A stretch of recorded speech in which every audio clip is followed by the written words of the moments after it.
प्रवीण जी, message क्या जा रहा है कि महाराष्ट्र में जब विधानसभा चुनाव हुए थे तो वहां दक्षिणपंथी सियासत मजबूत होकर उभरी थी। शिवसेना बीजेपी का गठबंधन जीता था और दोनों दक्षिणपंथी संगठन एक साथ नहीं रह सके, सरकार नहीं बना सके और यहां तक ये हुआ कि शिवसेना जैसी पार्टी ने अपने आप को डाइल्यूट किया कि कांग्रेस और एनसीपी सबसे मिलकर सरकार बनाए, महाअघाड़ी बना। और अब बीजेपी भी खुद को डाइल्यूट कर रही है, उसने भी एनसीपी को एक्सेप्ट किया। यानी डाइल्यूजन किसका हो रहा है?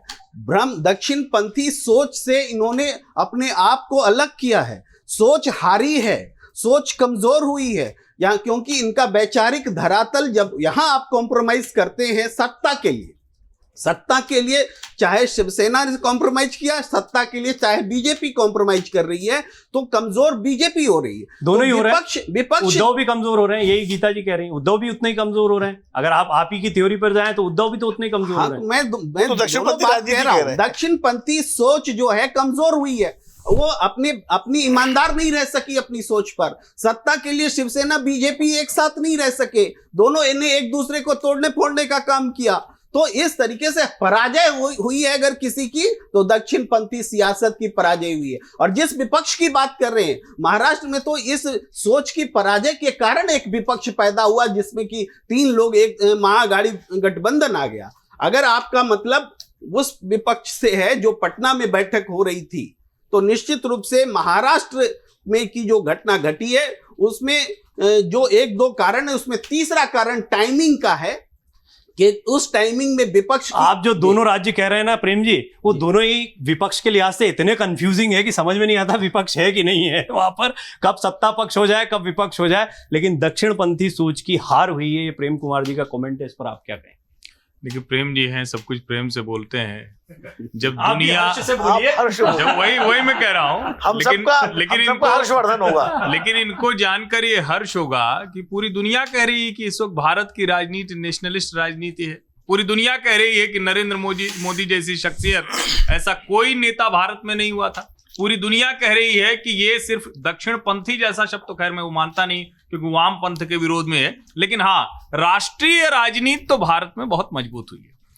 आप महाराष्ट्र के संदर्भ की अगर बात कर रहे हैं तो आप सोचिए कि जो एनसीपी, जिसकी बुनियाद रखी गई थी कि विदेशी मूल के मुद्दे पर पार्टी बनी, उस एनसीपी का बड़ा धड़ा निकल कर कह रहा है कि मोदी जी के अलावा कोई और देश का विकास कर नहीं सकता। ये मैं अजीत पवार के बयान बता रहा हूं, मेरा अपना बयान नहीं। तो नाम ही राष्ट्रवादी है। और नहीं, राष्ट्रवादी तो है, लेकिन वो रहते दूसरी तरफ थे, वो बने भले उस बुनियाद पर थे, लेकिन अब अजीत पवार कह रहे हैं कि, और अगर हम संख्या बल के लिहाज से देखें, मैं बार बार कहता हूं कि राजनीति हम लोगों की भावना से तय नहीं होती है। भावना से हो सकता है कि कुछ तर्क वितर्क हम करें, लेकिन अभी क्या है, महाराष्ट्र की विधानसभा में 200 विधायकों वाली सरकार चला रहे हैं एकनाथ शिंदे।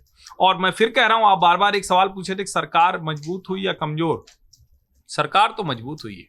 इतनी मजबूत सरकार तो लंबे अरसे के बाद महाराष्ट्र में चली। अब आप कहिए कि मजबूती बनी रहेगी क्या?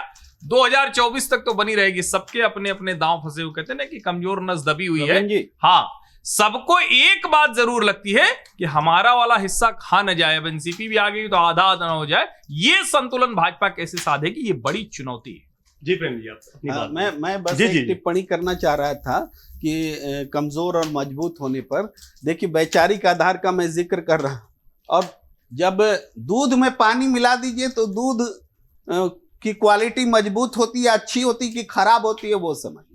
अगर आप दक्षिणपंथी सोच को दूध मान लीजिए और जो विरोधी है उसको पानी मान लीजिए, तो आपने पानी मिलाया है, तो जाहिर है कि दूध में पानी मिलाया है तो ये मजबूत नहीं हो सकता। नहीं, लेकिन उल्टा भी तो हो सकता है, पानी में दूध मिलाया जा रहा हो तो। लेकिन ये जो है ना, क्यों हिंदुत्व पानी में दूध मिला रहे हो, और हिंदुत्व की राजनीति में कोई भी आना चाह रहा है तो वो तो वही हो जाएगा ना। हिंदू कहाँ दूसरे मत पंथ मजहब की तरह थोड़ी ना सबको किनारे करो। अमर उजाला अब आपके टीवी पर भी। अपने स्मार्ट टीवी पर YouTube पर सर्च करें अमर उजाला, चैनल सब्सक्राइब करें और देखें ताजा खबरें, वो भी HD क्वालिटी में। और हाँ, बेल आइकन दबाना ना भूलें ताकि हर खबर हो आपके घर।